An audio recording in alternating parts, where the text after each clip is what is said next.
শ্রী শ্রী ঠাকুর তার ভাববাণীতে বললেন, সব তুই, মূলে একই, ডাল পাতাতেই গোলমাল। চিত্তটা থেকে সব খুলে পড়লে তবে ব্রহ্ম।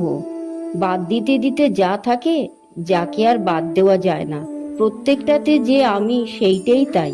ভালো করে সাফ করতে হয় এখনই।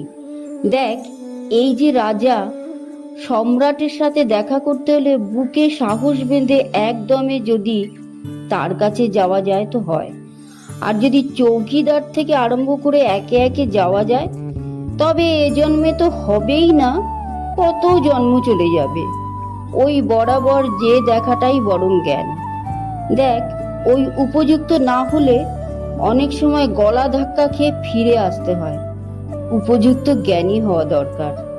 দেখ, আর কতক আলাপ করেও যাচ্ছে, কতক নিজের জোরেও চলে যাচ্ছে। এইটি জ্ঞান ভক্তি।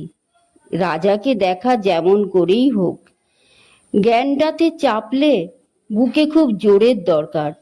পাকা জ্ঞানী না হলে গলায় ধাক্কা খেয়ে আসতে হয়। বিশ্বাস চাই। মনটাকে সাফ করতে হয়। মনে গলদ থাকলে কিছু হয় না।